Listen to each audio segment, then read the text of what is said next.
Сақалды қойдың сапсайтып, мұртты қырдың түксөйтпөй.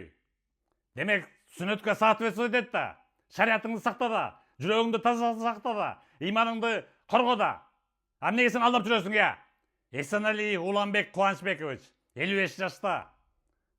Таластын Кара-Бура районунун Кызыл Адар айылынан болот. Мына мен сүрөп отур замат көрүп койгула фотографиясын. Сен Амантурду 660 000 сом алдап кеттің.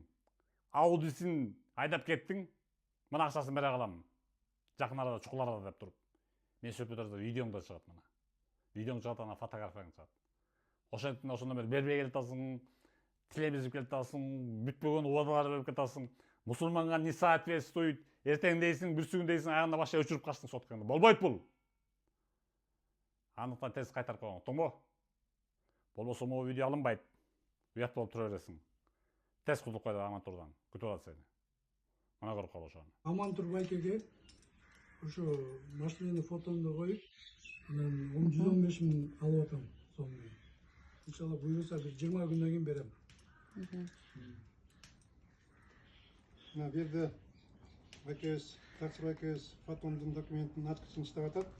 20 август 115 күндө коюп берет. Бул просто залог катары да.